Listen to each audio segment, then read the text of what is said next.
السلام عليكم ورحمة الله. هجمة الموسم التاون 12 يمسح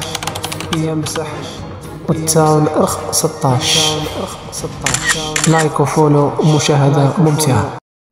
هجمة الموسم وهجمة ممتعة. شوف التاون 12 يمسح التاون 16. هجمة قمة في الروعة. شوف ينزل الملكة الماشية، شوف يصفي الجوانب مشان يضمن الوقت. ينزل الملكة لتجيب التاون. هجمة ملكة ماشية مع لافا وبالون. شوف وين الملكة، برج الأرشر. ينزل الدفاع الجوي الأول، يحط غضب، يدمر الآمر. شوف الملكة رايحة للتاون، والعربة تجيب جهة المنجنيق والهاون والتيسيلة. ينزل وحدة صيادة، مات الملك. انفيرنو المتعدد حط غضب على الملكة. هجمة محترف،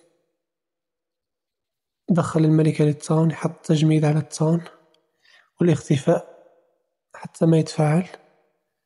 شوف جاب التاون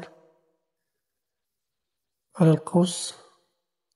العربة جابت التيسيلة والهاون، راح تجيب. شوف يحط السم على الدعم غوالم، حط تجميد حتى ما تموت الملكة. كل التركيز على الملكة.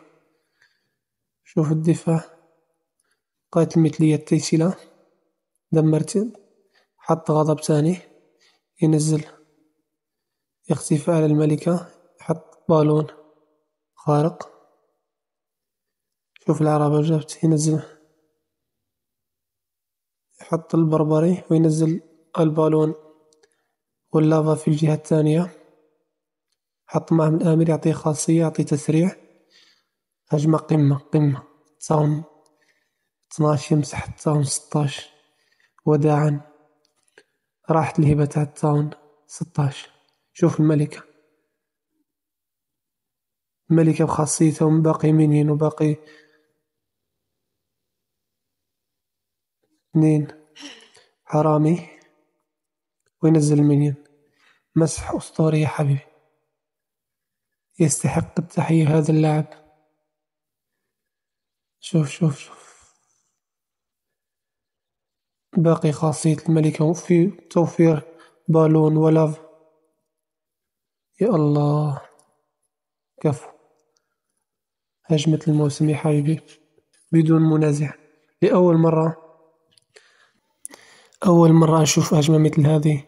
التاون يمسح تاون أكبر منه ب4 ليفلات. راح أعرض لكم فيديوهات قادمة إن شاء الله. كل الفيديوهات النادرة راح أستعرضها. نلتقي في فيديو قادم إن شاء الله.